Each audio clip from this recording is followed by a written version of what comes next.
The Almighty Iron Serpent General. Chapter 5. The Banquet of Shadows. The Zales were the leaders of the Great Four in Ravencross. It was a day of celebration for them. Megatron Group, one of their many enterprises, had signed an agreement with Celestial Group, cementing their business dominance. The Zales' influence would now stretch even further. Additionally, the patriarch of the family, Warren Zale, was celebrating his 80th birthday.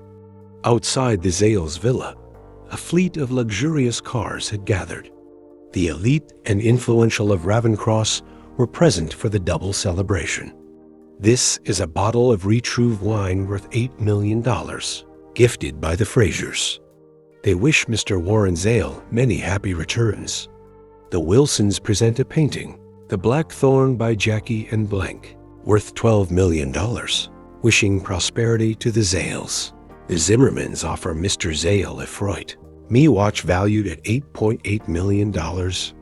A lady at the main entrance held a microphone and enthusiastically announced each gift for all to hear. In the foyer, Warren Zale, dressed in a sharp blue suit, looked fit and alert despite his age. Each gift brought a radiant smile to his face. The banquet hall was full of influential figures from across Ravencross. Even the second-tier Rowans had made the effort to attend. Lex Rowan had splurged to secure a Monique wallet for the patriarch. Everyone busied themselves networking, building connections, and ensuring their status. Outside, a man in a brown coat and a mask approached, carrying a coffin. The coffin, weighing at least 100 kilograms, was supported effortlessly by the man. It was Marcus. His return was fueled by two goals: repay Eliza for her sacrifices and avenge his family. Now that he was Eliza's husband, he might gain recognition, but he concealed his identity with a black mask to keep her safe. Crash! He hurled the coffin with all his strength. It smashed through the Zales' villa doors and landed in the foyer. Everyone froze. The commotion stopped abruptly. Who dared bring a coffin to the Zales' double celebration?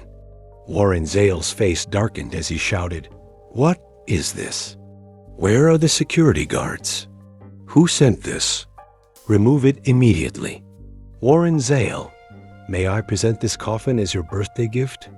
Today you celebrate your 80th, but this time next year, it will mark your death," a voice called out. A man in a brown coat and ghost mask sauntered in. Who are you?" Warren demanded, his voice trembling. "I'm someone who wants your life," Marcus replied coldly. "Not today," a young man in his 20s shouted, stepping forward and pointing at Marcus. "I don't care who you are. At the Zales, we decide." That was William Zale. He tried to remove Marcus' mask and sneered, cowered, hiding behind a mask. "Let's see who you are." Marcus advanced. He grabbed William's arm, lifted him, and twisted it. Crack! William's arm tore clean from his body. Blood sprayed across the hall. The guests gasped, stumbling backward in horror. The sight was unprecedented in Ravencross society. Marcus, appearing like a living embodiment of a war deity, threw the arm aside casually. His murderous aura caused the Zales to quake in fear. Even Warren's hand reached behind him instinctively, ready to draw a weapon. Marcus stalked forward. William moaned, then collapsed, unable to bear the pain. The foyer fell silent except for Marcus' footsteps. "Kneel," Marcus commanded. His authority was absolute. All present fell to their knees, including Warren Zale. Crash!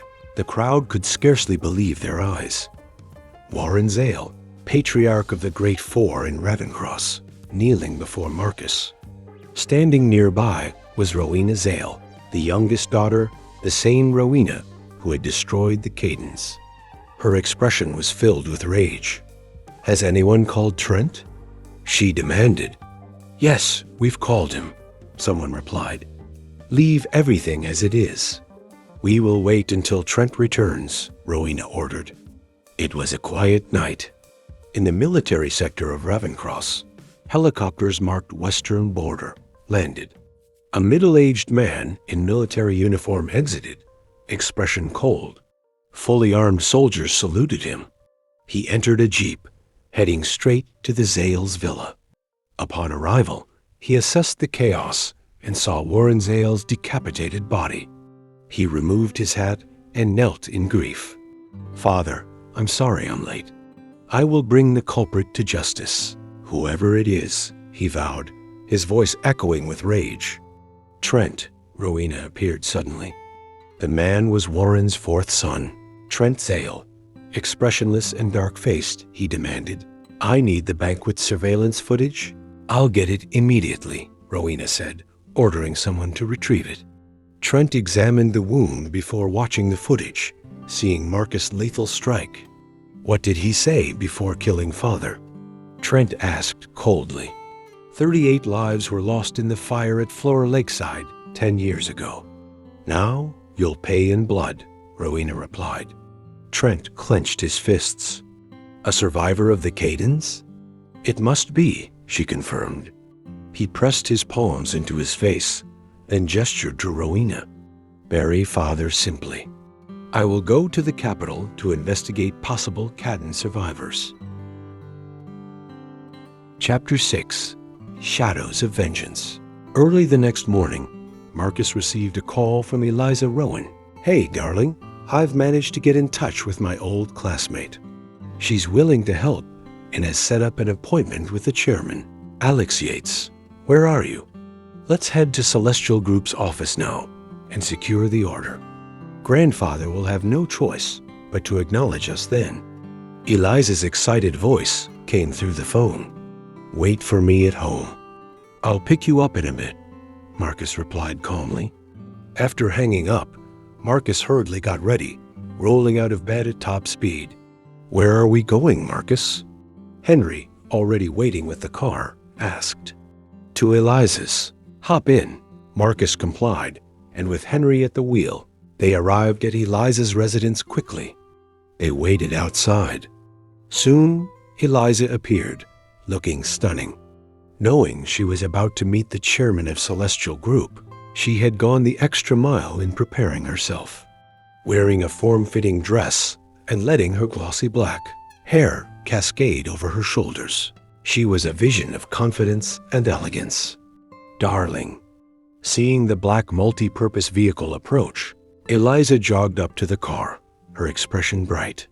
"My classmate has arranged the appointment for us, so all we have to do is show up at Celestial Group's office." Marcus smiled faintly. He knew the arrangement had nothing to do with her classmate. If he hadn't personally spoken to Alex Yates, there would be no appointment. Yet seeing Eliza so happy, he chose not to spoil the moment. "I knew you'd manage it, darling. The rest is up to you. If we don't get the order, I'm done." Eliza's lips curved into a confident smile. "Don't worry. I won't let that happen." Although she still didn't know all of Marcus' past, she had seen the grandeur of his villa before. The House of Royals was the priciest villa in Ravencross, far beyond what any ordinary person could afford. She felt lucky to be his wife and wanted to prove her worth. "Let's go, darling." Eliza got into the car. "Henry, head to Celestial Group's office," Marcus ordered. Eliza leaned close to Marcus and whispered, "Darling, did you know that old Warren Zale was killed last night?" The Zales were the leaders of the Great Four. As head of the Zale family, Warren Zale was a well-known figure. Everyone in Ravencross knew his influence. At the Zales' banquet last night, there had been a celebration. Megatron Group, one of their enterprises, had finalized a deal with Celestial Group. This meant Megatron would now receive priority over all other companies, expanding their power and influence further. It had also been Warren Zale's 80th birthday, yet a mysterious figure had crashed the celebration, bringing a coffin, beheading Warren Zale, and taking his head.